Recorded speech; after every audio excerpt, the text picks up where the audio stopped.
Well, hey everybody, good morning and welcome to Lake Oconee Church. My name's Andy. I get the opportunity to come out and welcome you to our service today. And if you've been here for a while, you know that our mission is to inspire people to follow Jesus. And today's service is designed to do exactly that. And for those of you who are our guests, our hope is that this morning is both helpful and engaging, no matter where you are in your faith journey. And in order to help make this morning even more pleasant, our guest service team has put together a gift for you. We'd love for you to take with you as you go. It's actually something I think you'll enjoy using, and you can grab that from the studio as you leave today. The studio is that glass room you passed on the way in. So as you head out, just stop in there quickly, and you can grab that gift as you're headed out the door. And if you're our guest online, you can go to guest.lakeoconee.church, and we'll email you something kind of cool as well. And it's just a small way that we can say thank you for spending about an hour of your time with us this morning. Now, as we go through the morning, we're going to jump into this morning's message, which is part 2 of our most recent series, offering timeless advice in difficult times. But if you ever have thought through exactly what it takes to engage with a message, we do a lot of listening. And that listening can be a very, very powerful skill. For example, I bet there are some of you who can figure out what this sound is simply by listening to it. Take a listen.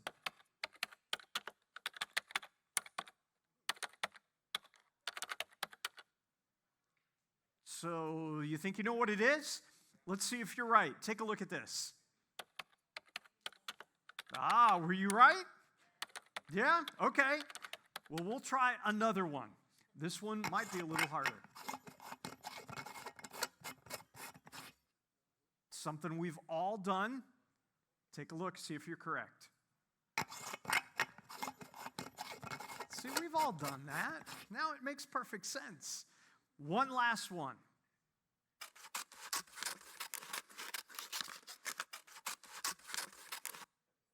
We've all done it since kindergarten. Take a look at it. Did you get it right? See, our listening is incredibly powerful. And we're going to talk a little bit about that this morning. But before we do, we're going to sing 3 songs together, led by Amy and Mel and our band.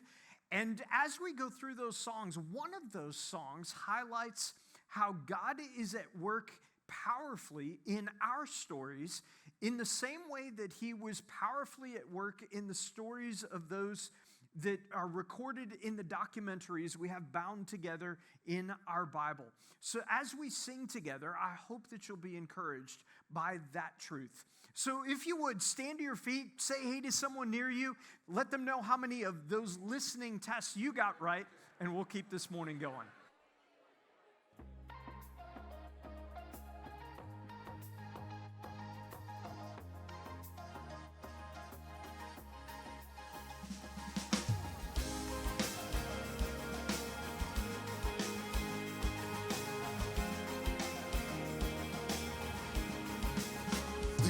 The day you have made, whatever comes, I won't complain.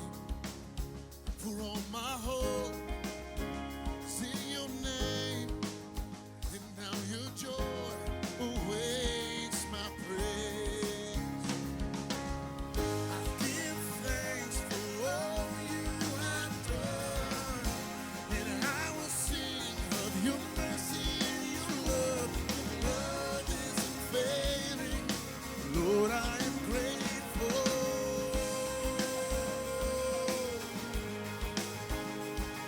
Yeah. When I was down, you brought me out.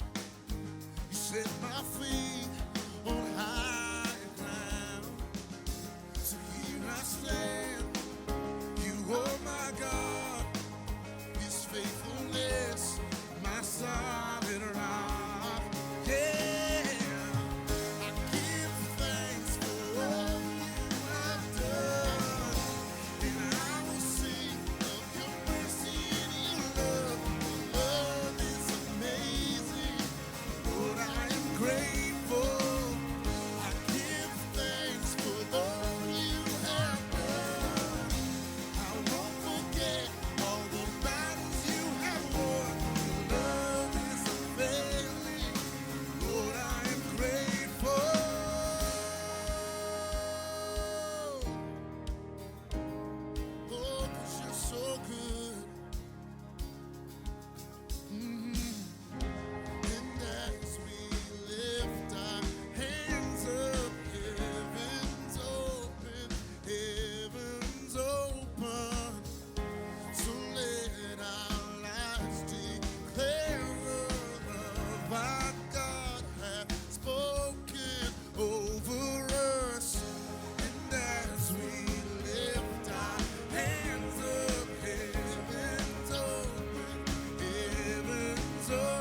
God of Jacob,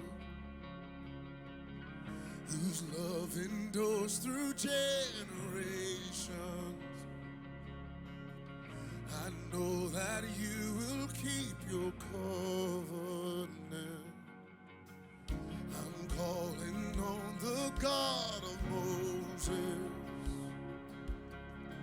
the one who opened up the ocean.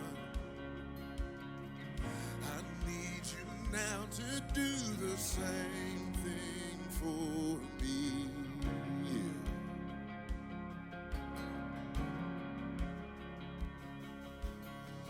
Oh God, my God, I need you. Oh God, my God, I need you now. It's how I need you now.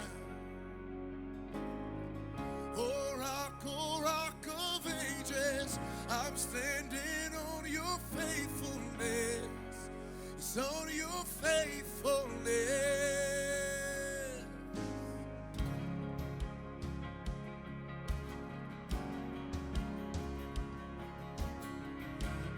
Calling on the God of Mary,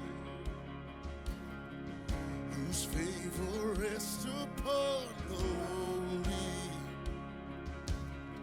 I know with you all things are possible. I'm calling on the God of David, who made a shepherd boy courageous. I may not face Goliath, but I've got my own giant. Oh God, my God, I need you. Oh God, my God, I need you now. How I need you now. Oh rock of ages, I'm standing on your faithfulness. It's on your faithfulness. Oh God, my God, I need you. Oh God, my God, I need you now. How I need you now. Oh rock of ages, I'm standing on your faithfulness. It's on your faithfulness.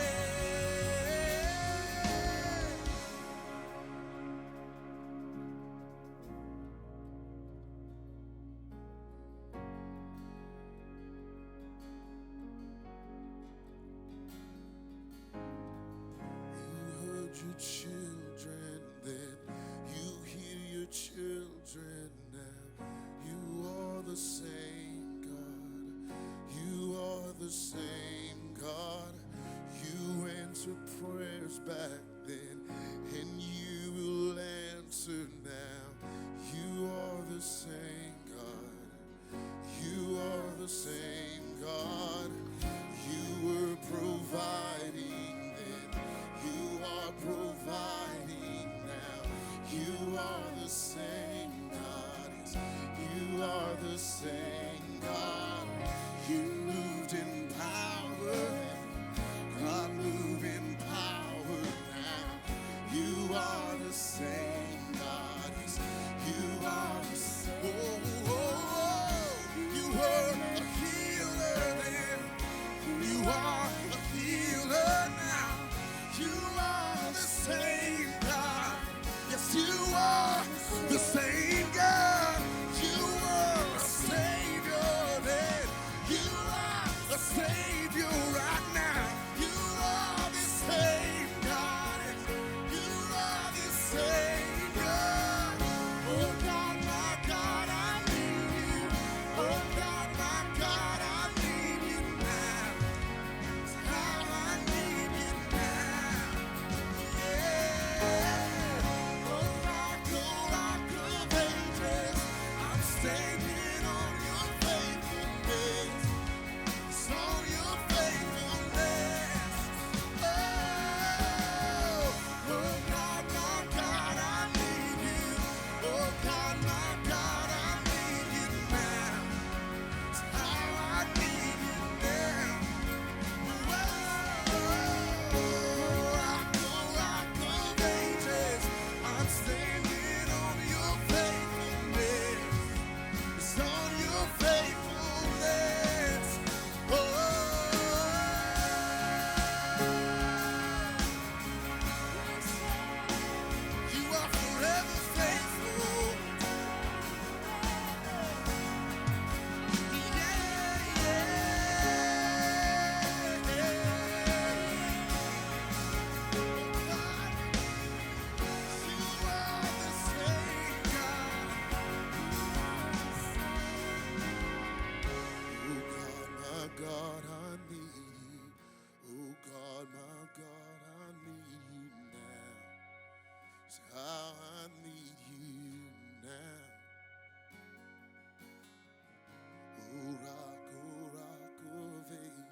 we sing this together?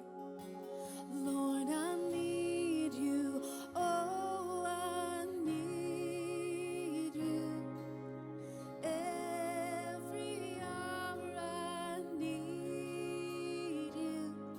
My one defense, my righteousness. Oh God, how I need you.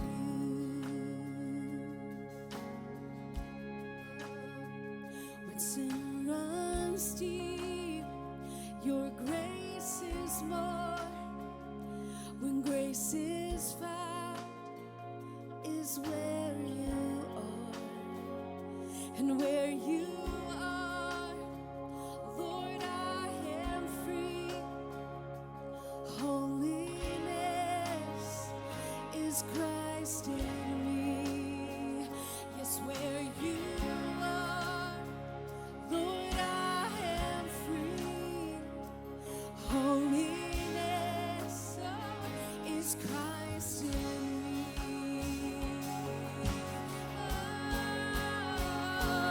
Lord, I need you. Oh, I need you. Yes. Every hour I need you. My one defense, my righteousness. Oh God, how I need you.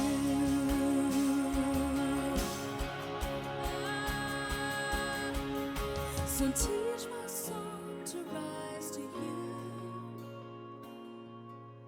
when temptation comes my way, and when I cannot stand, I fall on you. Jesus, you're my hope and stay, and when I cannot stand, I'll fall on you. Jesus, you're my hope and stay.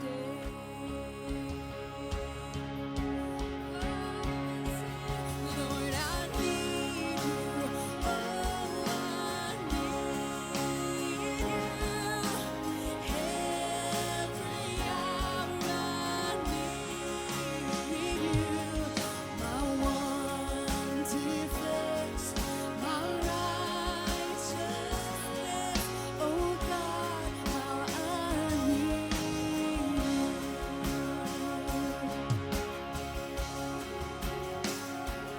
You're my one defense, my righteousness.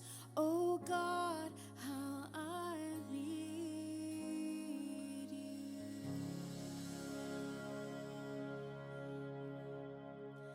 We are so thankful to sing these songs with you, and we just invite you to grab a seat.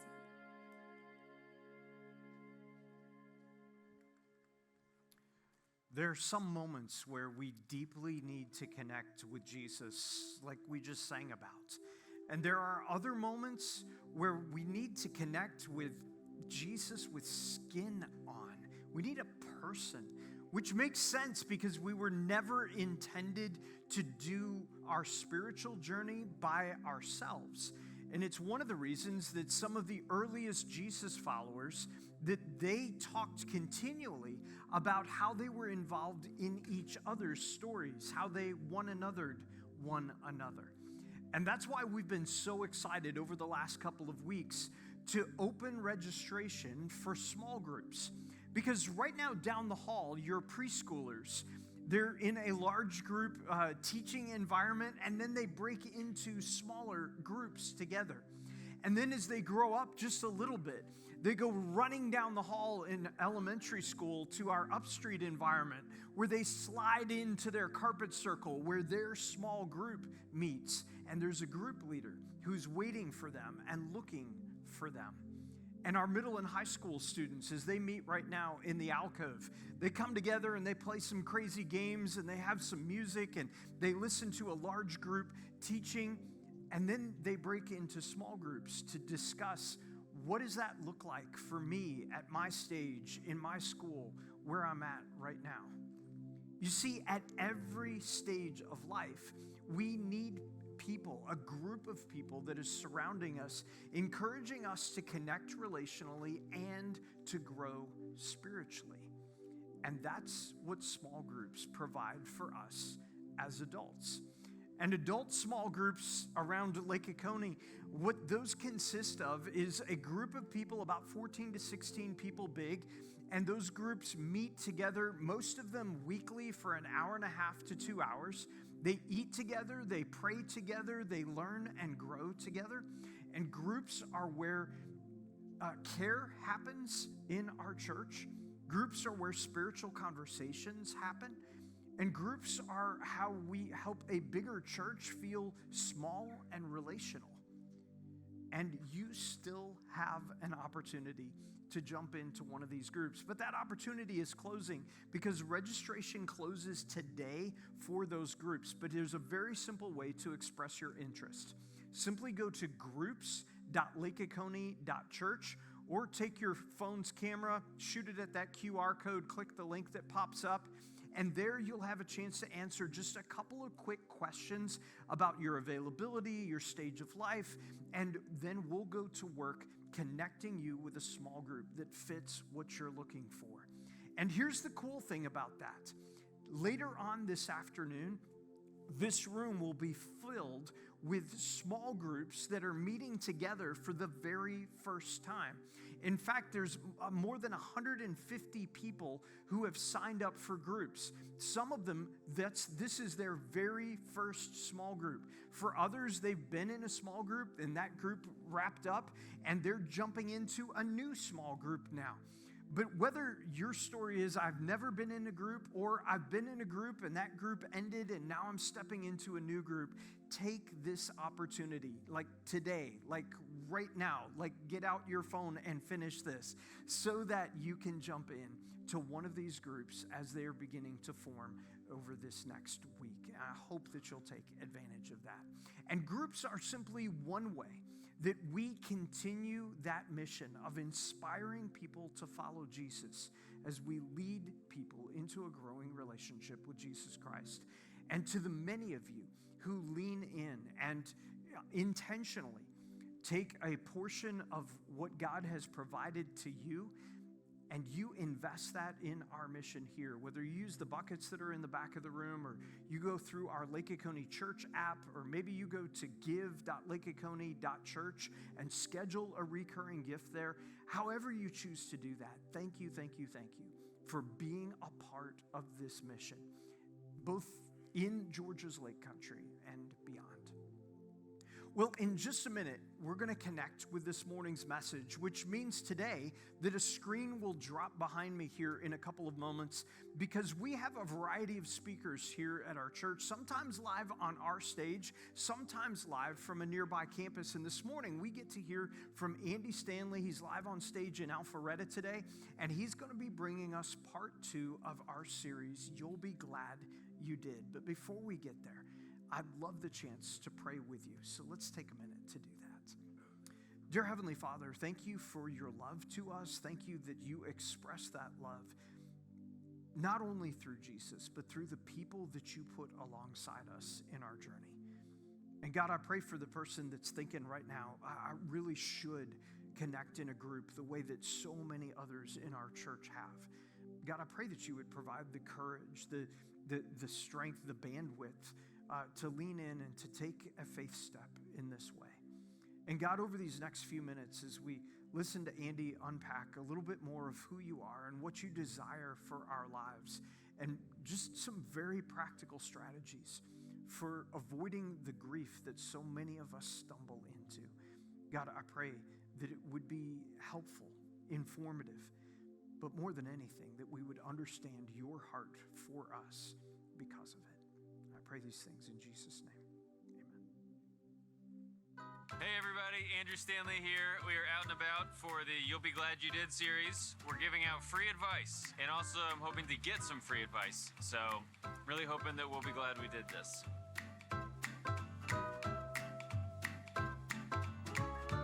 Hi. How's it going? Good. Andrew. Marcus. Thank you for getting ready to give me some advice. I was hoping that you would give me advice. Okay. Always attend church when you can. Yeah, I've received that. Have you always followed that? These days, with technology, you don't physically have to be at a church location. Yes, you can you watch do. it online. I'm very unassertive, and I want to be more assertive. Yeah. So how can I do that? Even if you don't know everything, act like you know everything and you'll learn it on your way. I already knew that. Yeah. How can I be a better listener? You're good at that. Because That I feel like possibly is. listening is more like you have to talk enough in order to be able to listen. You have to know what Because questions. it's like to I ask. just like sometimes when I'm listening to somebody, I'm like, I have a thought, I want to go ahead and say it, and I think maybe that is the right thing to do. Sometimes it's I think okay. that it's really about thinking what you're gonna say before the other person even finishes talking. But everybody's like, you gotta listen. And I'm like, but I'm too busy thinking. I'm getting married in 1 month. Okay. What advice can you give me? Take your time deciding on if and when you want children. I love that advice. My fiance will hate that advice. Also, do a background check on him. I had not thought of that, but it seems like that could solve some huge problems down the road. What colleges do you think are the best? I was at a homeschool convention. I don't really want to get into why, and they were advertising virtual from home college. So you kind of go your whole life. You get born and go to your house, your baby, and you do homeschool, right? And then it's like, oh no, homeschool's over. Got to go to college into the real world. Not so fast. Virtual reality college. You do that from home. Then you get a job where you work from home, and then you die at home, and you just never have to leave home. You have a card. What's your name? We're coming to see you. Andrew Stanley. He's not Andy Stanley. That's not. You got some ID? I know what he looks like. No, I'm Andrew Stanley. Oh, Andrew. But that's the same thing. I'm always getting confused for that guy. What about money? It's important to have money. It's I agree. important to save. It's important to use. So budget. You have to budget. You budgeted and you'll be glad you did. Yeah, because there's going to be rainy days, unfortunately. I know. Yeah. I know. Sometimes I look at my account and I'm like, oh, it's been a bunch of rainy days lately. I guess I gotta start doing some more gigs for my dad. You might have to budget a little bit more.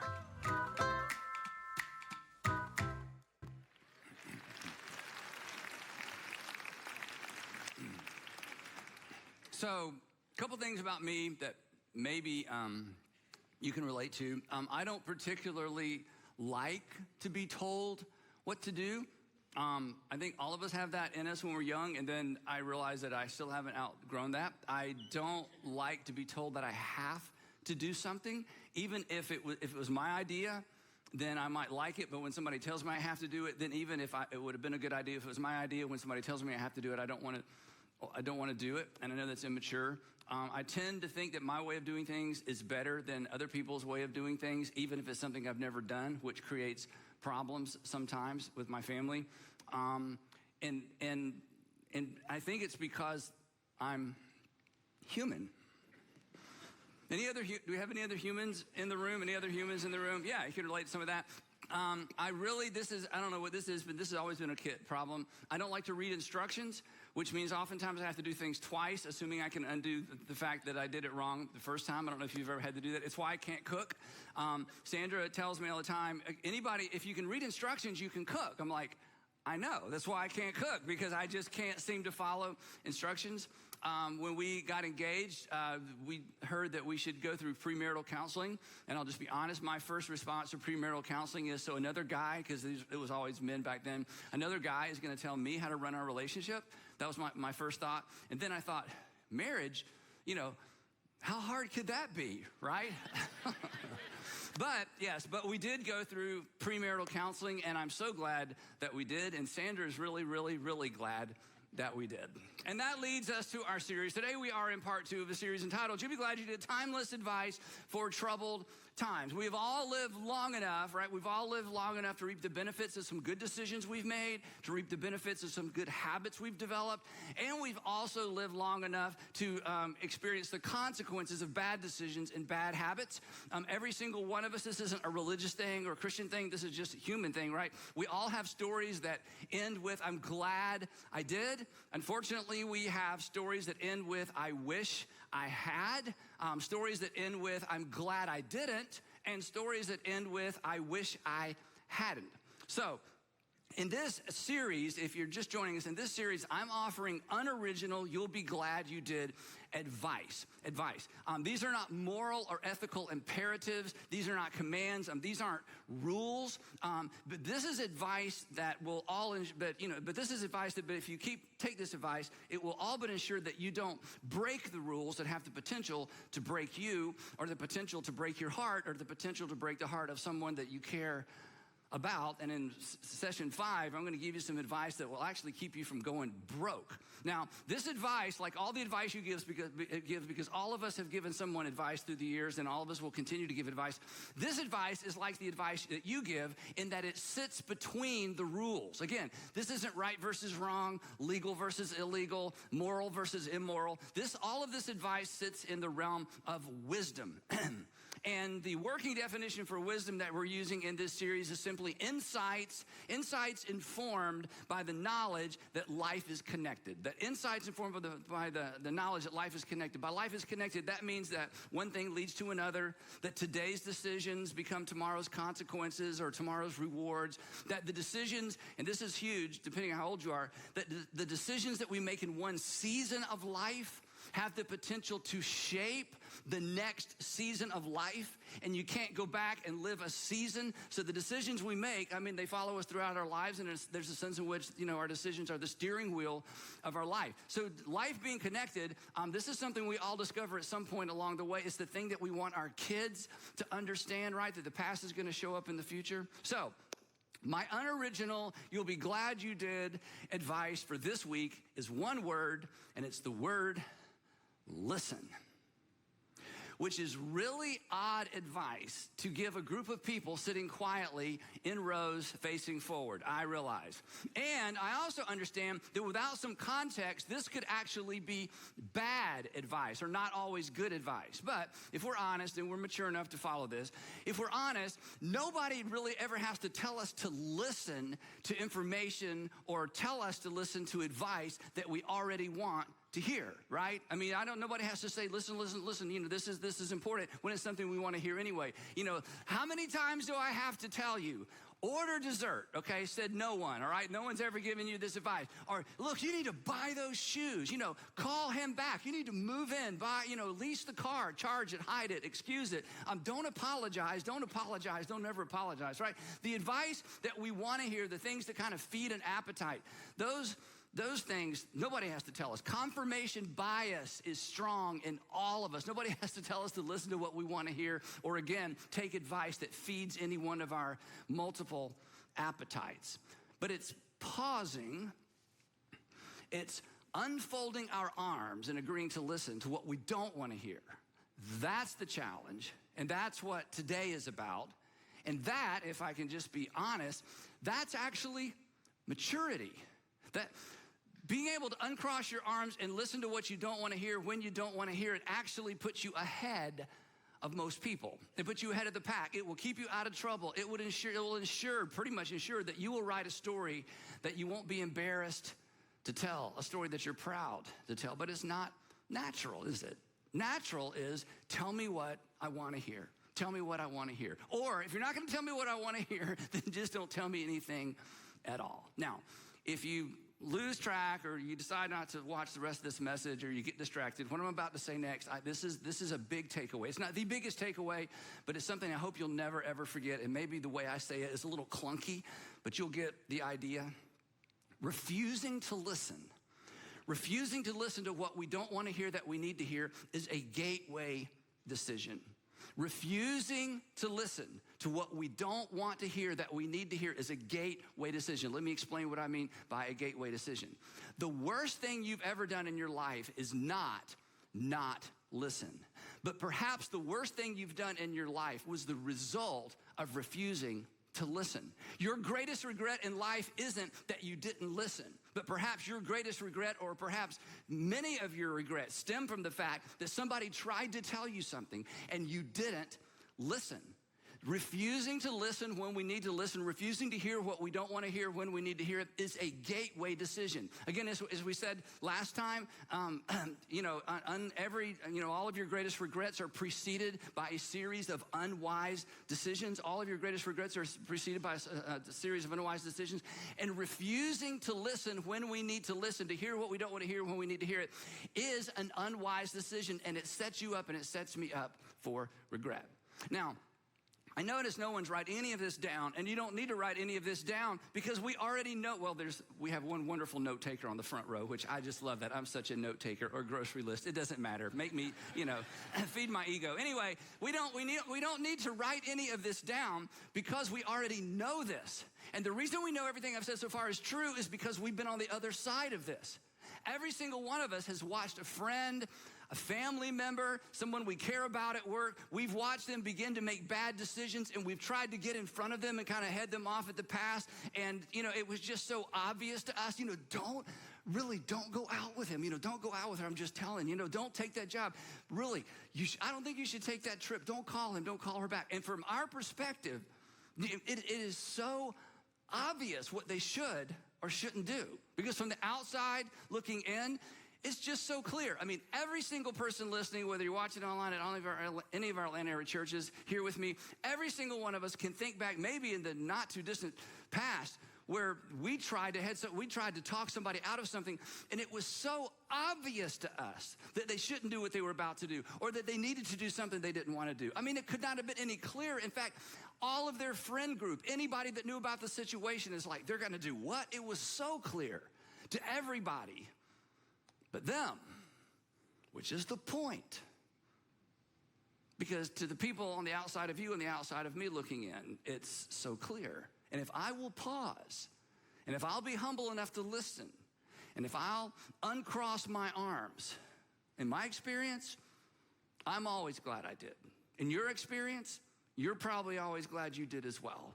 And if you're in that tension right now, in fact, the person who's been trying to get your attention about something, they're sitting next to you on the couch, they're in the room with you, they're in the van with you, they're sitting in church somewhere with you, and they're trying to keep their elbows in, and, because we've all been on the other side of that. And maybe you're on the receiving end of that, or you need to be on the receiving end of that. And there's everything in you, because it's in me too, that just doesn't want to listen. So when you hear yourself saying, or you catch yourself thinking, or you hear yourself humming, I don't need you to worry for me, because I'm all right. And I don't need you to tell me it's time to come home. I don't care what you say anymore. This is my life. Go ahead with your own life. Let's just finish it together. Go ahead with your own life and what? Leave me alone. Yeah, leave me alone, right? When you find yourself thinking that, humming that, you catch yourself going, that's the time to tap the brakes, not hit the gas. Now, some of you are thinking, Andy, who told you? But nobody told me, didn't have to tell me. This is so common to all of us. But perhaps, again, your spouse, a best friend, a neighbor, somebody who loves you, maybe one of your children has been trying to get your attention about something.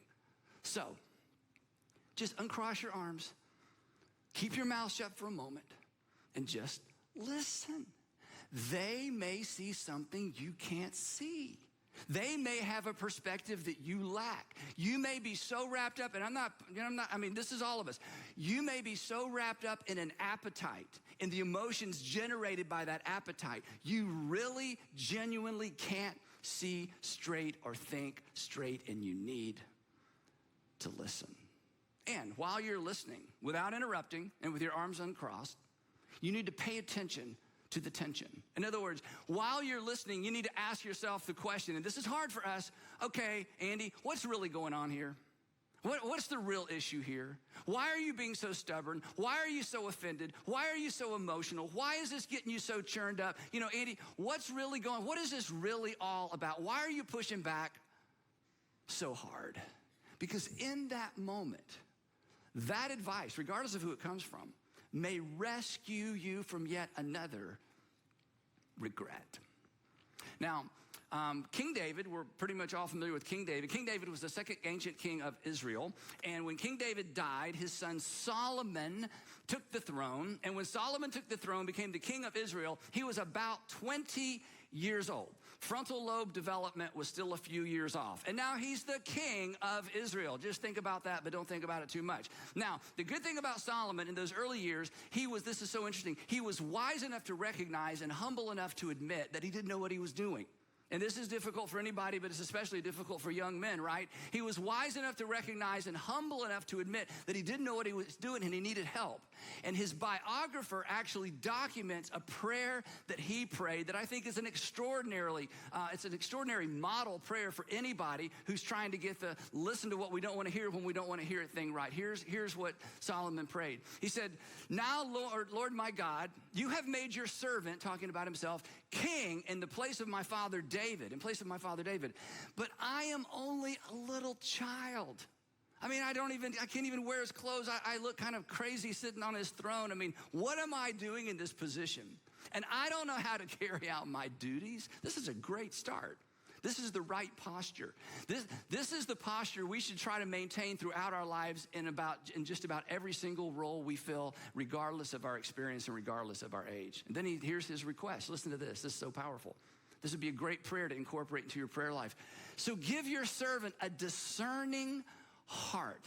In other words, help me to see through the things that are difficult to see through so I can arrive at the right decisions. Help me to see between the gaps. Help me to see around the rules so that I can understand how the world works and how to decide. Give your servant a discerning heart to govern your people and to be able to distinguish between right and wrong. For who is able to govern this great people of yours? Who knows how to parent a middle schooler?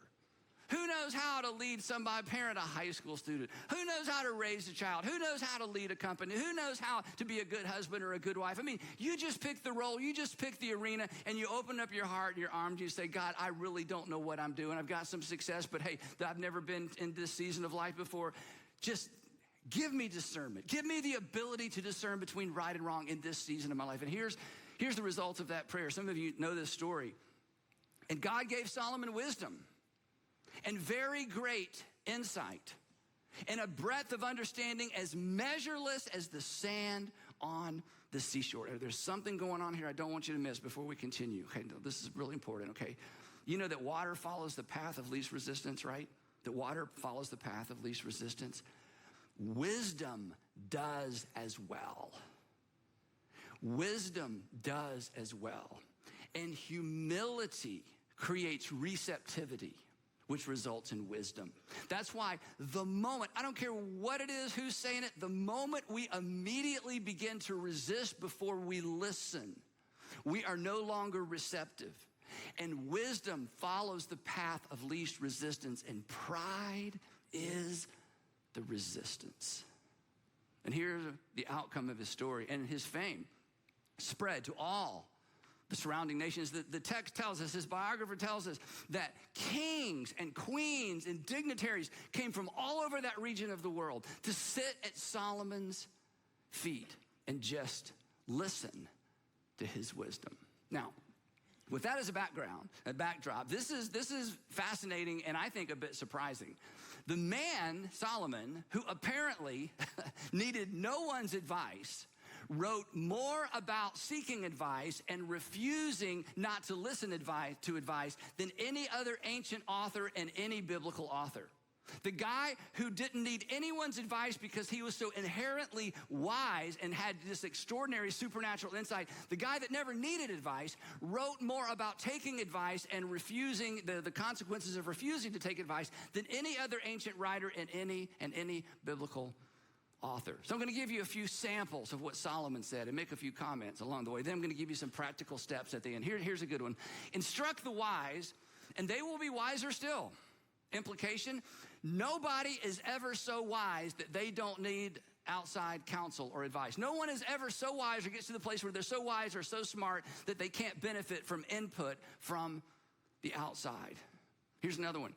A wise person will hear and increase in learning And a person of understanding, this is so powerful, will acquire, that is, seek out wise counsel. Wise people don't resist counsel. Wise people don't wait for counsel. Wise people actually seek it out. They acquire it from the outside. They don't wait to be told, and they don't have to be sold. They don't wait to be told, and they don't have to be sold. In other words, they don't wait for somebody to come to them. They look for opportunities to throw open the door of their life, and in some cases, the door of their heart, and invite people in to say, hey, I need outside counsel. I need input. Now, here's an observation. And for some of you, perhaps this is the point of sitting through this talk. When we don't want it, okay? When we don't want it, it's when we need it. Let me put it a different way. Do you know how to know when you need outside input? When you don't want it. The moment you realize, I don't want to hear what she has to say, is the moment you need to realize you need to hear what she has to say. The moment you think, I don't want to hear it, is the moment you need to hear it.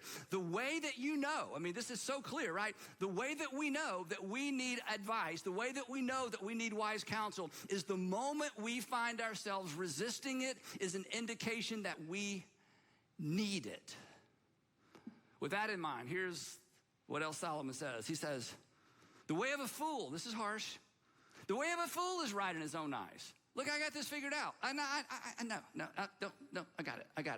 I have figured this out all by myself. I see so clearly that I don't need the input of anyone else who's looking.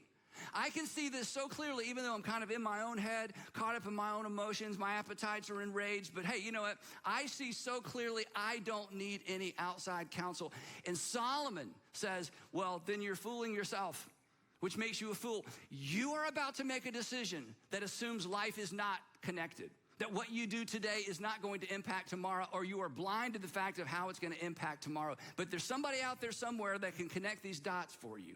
But a fool is right in his own eyes, but a person who listens to advice is wise. Did I mention when we don't want it is when we need it? When we don't want it is when we need it. So let me meddle just a little bit more and we'll move on. What do you intend to do that you don't intend to share because you don't want to hear? Right now in your life. What do you intend to do that you don't intend to share because you don't want to hear? Because we've all been there. You already know what he is going to say. You already know what she is going to say. What are you planning to do right now? It could be financial, it could be relational, it could be academic, it could be, I don't know. What are you planning to do right now? And you've already decided, I'm not sharing this with him, I'm not sharing this with her, I'm not sharing this with anybody because you don't want to hear what they have to say. Can I just look up here a second? If I could just look into the crystal ball of your life, which I can't, but I can read the future, your future for you. If you have already made up your mind and you don't want to share because you don't want to hear, you are masterminding a regret. You are right now on the front end, masterminding a regret. You are manufacturing. You have taken responsibility for your own regret because you refuse to share and you refuse to hear and you refuse to listen. And if there's something in you that doesn't want to share because you don't want to hear, that's the indicator that you need to listen. You are in the process, and it's not too late to turn back. That's what the good news is. You are creating, you are manufacturing, you are the mastermind behind a future regret. We'll move on. Plans fail. You've probably heard this one before. Plans fail for lack of counsel, but with many advisors, they succeed. Here's another one. Listen to advice. This one's kind of harsh too. This is where we really push back. Listen to advice and accept discipline. Accept it when somebody says, that's a bad idea. Be open to pushback. Be open to correction. You know, I kind of put it out there. I knew you were going to say that, but I thought I'd put it out there and let you say it anyway because I want to understand why you're saying what you're saying. But look at the promise. Listen to advice and accept discipline. And at the end, you will be counted among the whys. And otherwise, this should kind of, at least appeal to your ego and your pride, if nothing else. In the end, you will look smarter than you actually are. You will look wiser than you actually are. Now, I just want to stop and talk about this one for a minute because this intersects my life in such a significant way. I caught on to this and began to embrace this many, many years ago, and I've benefited from this so much. And let me just tell you how you've benefited from it as well. In our organization, our network of campuses and churches and all the stuff that we do, we have a board that I answer to. They're my boss. They could meet this afternoon and fire me, and somebody come in here next week and say, Andy's gone, we fired him, and you don't get a vote, okay? My destiny sits with the hands of a handful of people, as it should, okay? So that's our elders. Then we also have another team of people, stewardship team of men and women who look at our organization just through the lens of finances. And then I have another team of people, our leadership team, our staff team. And then I have another leadership team that's a campus team. And whenever I talk to men and women about what I do, and, leaders, how you always compare notes and how do you do this and how do you do that. Whenever I talk about our structure, 100% of the time, the immediate response is this: that is so many meetings. That's so many meetings. To which I say, no. That is so many wise men and women who have access to me to ensure that we guard the integrity of this organization. They make me look way better than I actually am. I'm like the hood ornament, okay? I say that all the time. I get so much credit for things that weren't my idea. In fact, I get credit for other people's good ideas, and fortunately, they talk me out of my bad ideas. And I've had some really bad ideas through the years. But I've learned to listen because selfishly, it makes me a better person. It makes me a better leader. It makes me look far more competent than I actually am. And this is the promise Solomon is making, that when we open ourselves up, whether it's in our marriage, our relationships, our entertainment, our money, just any arena of life, we are going to make better decisions. We are going to have to say no to ourselves in the moment. But it allows us to experience freedom in the future because life is connected. And none of us are smart enough, wise enough, or have had enough experience in life to play it, to be kind of the Lone Ranger individuals that just do whatever they want to do and make the decisions without input from anybody else. Solomon, the wisest man in the world, says that's foolish. Now, when I was younger, as a young leader, I had a false assumption about a lot of things, and especially leadership. I just assumed that great leaders, like the great leaders that you see, leaders in industry or nonprofit leaders, whatever it might be, I just assumed that they gave advice. They didn't seek advice. They didn't take it or seek it because I just assumed they didn't need it. I mean, look at them go. I mean, they're just so brilliant. They're so smart. They make all the right calls. I mean, they're just amazing. But like many of you, as I've had opportunity to meet some extraordinary people who've accomplished some extraordinary things, I found just the opposite to be true. In fact, I've been with people who are far more accomplished than me, who ask me so many questions, I had a hard time getting my questions in. And I remember walking away thinking, this man, this woman is a lifelong learner. People would die to have 10 minutes of their time, and they're still learning. They're still asking. They're still curious because they knew that leaders who refuse to listen will eventually be surrounded by people who have nothing helpful to say. Leaders who refuse to listen, eventually you're going to be surrounded by people who have nothing helpful to say. Leaders who won't listen, I mean, you know this, right? Leaders who won't listen, they push the smart, talented, mature people away. And what's true in leadership and what's true in organizational leadership is true for your family. It's true for my family. It's true in your academic life, like it was true in my academic life. It's true in every arena of life. That when we refuse to listen, or when we develop the reputation of you can't tell him anything, you can't tell her anything. And by the way, you'll never know that's your reputation. No one's ever rarely somebody going to say, well, every once in a while, they're not going to say, can't tell you anything. And when they say you can't tell you anything, you're going to say, yeah, exactly, because I already knew it, right? But you've said that about people. You've thought that about people. Don't waste your time on him. Don't waste your time on her. She can't listen. It's like they're not going to, you're wasting your time. The moment you become that person, There is a lid on your progress, a lid on your growth, a lid on your relational maturity and your professional maturity, because you may accomplish great things, but you will never accomplish everything you could accomplish relationally or professionally unless you learn and I learn and we're willing to listen. Because the wisest man in the world said the wise person acquires, seeks out counsel and advice. So as we wrap up, I want to give you 4 quick tips about how to listen and who to listen to. Now, as you know, there is so much literature on this topic, so this is not exhaustive by any measure, but I just want to give you 4 kind of quick statements that have helped me, and maybe these are the things that I bump into so that I just need to keep front and center, but here's 4 quick statements, and we'll put these on our social media sites in case you didn't have a chance to write them down. But you got them. Or you can come down to the front afterwards. No, we got all the note takers down here, which I love. Okay, the first one is this, all right? This first one's a little clunky. Avoid the genetic fallacy. To which, what is that? Okay, the genetic fallacy is discounting information based on the source of the information rather than the merit of the information. We all do this. In other words, it's discounting information. It's like, well, what does she know? Oh, look at her kids. Oh, look at his kids. Are you kidding? I mean, his finances are so messed up. I'm not taking it finance. I mean, look at their lives. They couldn't possibly have anything good or helpful to say. That's a fallacy.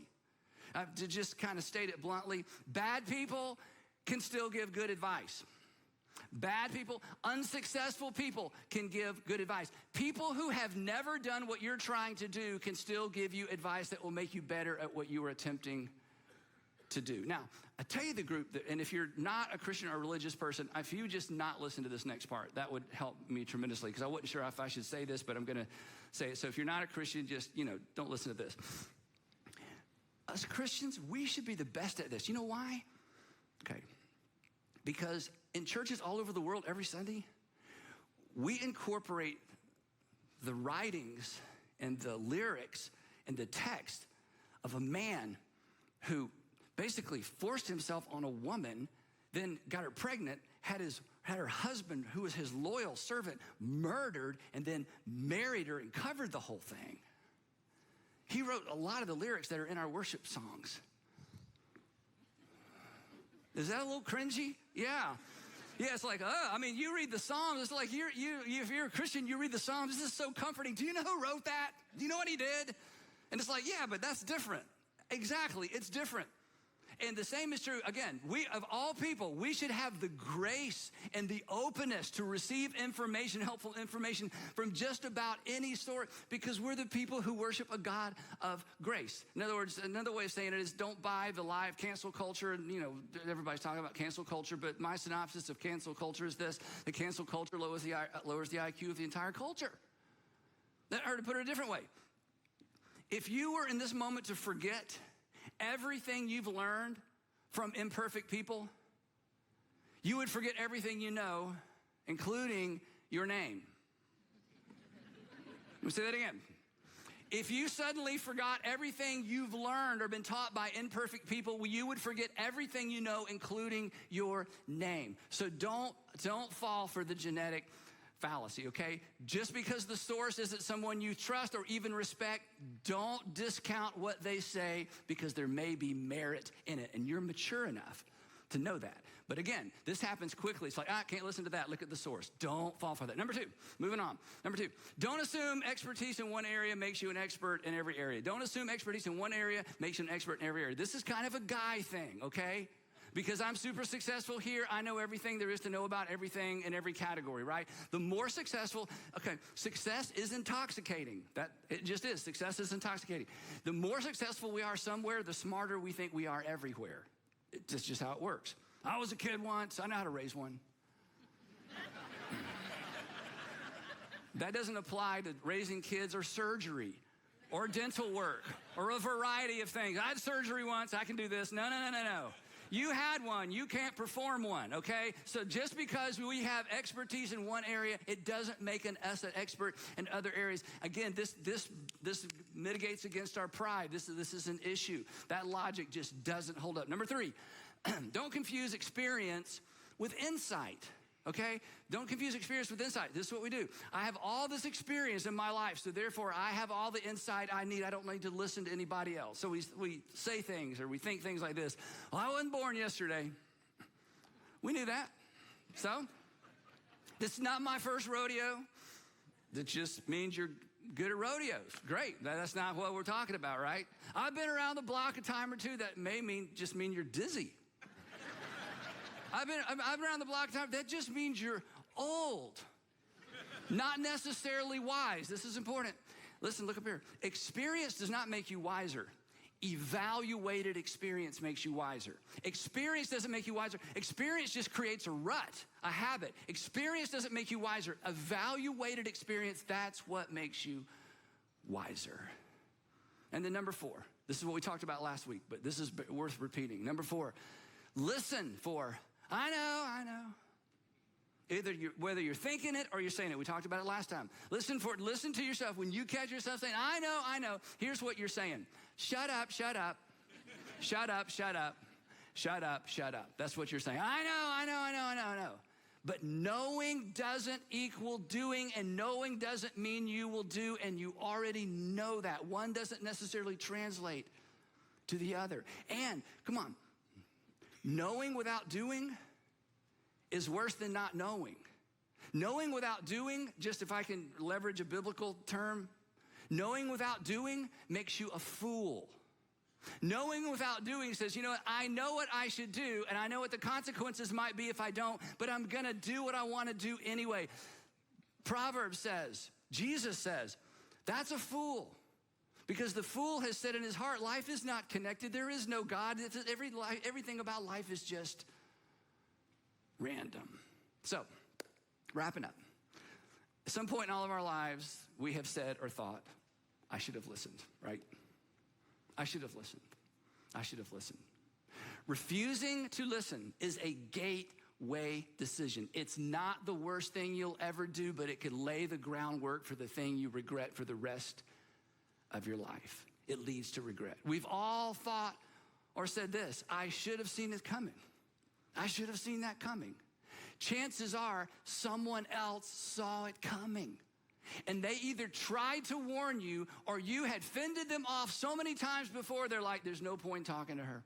No point in talking to him. Somebody could have seen it coming. Or they would have seen it coming if you had invited them into the decision-making process with you. Because there are people who can see what I can't see. And there are people who can see what you can't see. And you are better off if you're able to see through their eyes, which means you got to uncross your arms, lay down the resistance, humble yourself, and listen.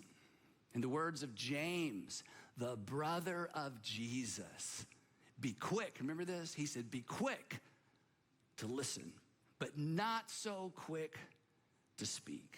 And if that becomes a habit of your life, and if that becomes the habit of my life, if that becomes our habit, we will be glad we did. And the people we love the most will be glad we did as well. And we will pick it up right there next time in part 3 of You'll Be Glad You Did. Timeless advice for troubled times. Let's pray together. Father, it's easy to talk about, not so easy to do. So I pray first of all for the couple, engaged couple, married couple. And this is exactly what's going on. And she just can't hear. He just can't hear. And there's so much tension. Would you please give both people the grace to just uncross their arms, put down their defenses, and receive whatever it is that they need to receive. Father, wherever this strikes us, wherever we're resisting, just give us the wisdom. That's it, the wisdom to understand we don't lose by listening. To pay attention to that tension inside of us and to figure out what's really going on. And I pray, Father, that we as parents, as business leaders, as community leaders, wherever it is that we have influence, that we would be better because we listen. And I pray all of that in the matchless name of Jesus, our Lord and Savior. Amen. The opportunity to be better because we listen. And now we have an opportunity to talk a little bit about what we listen to, because we don't want this to just stay static, something in the room that you don't take with you. So here's 3 questions that you can use to talk about this message in the car or over lunch or with your small group. But let me walk you through these really quickly. Number 1, what's the best advice you've taken that perhaps you weren't convinced of in the moment? What's that best advice that you weren't necessarily convinced of? Question 2, who should you have listened to, but you didn't? And question 3, is someone trying to get your attention about something right now? Somebody you need to listen to right now. I hope that you'll think through these, have that conversation, but continue this thought process so that it changes not only what you know, but also how we live. And for those of you who are our guests, I hope that you'll grab your gift from the studio before you go. Thank you again so much for being here today. And for all of us, if you haven't taken that faith step towards a small group, today is the day to do that. So we'll put that QR code back up on the screen as you leave so that you'll have a chance to capture that and act on it before you leave the building today. And I hope to see all of you right back here next Sunday as we pick up in part 3 of this series. You'll be glad you did. We'll see you soon. Take care.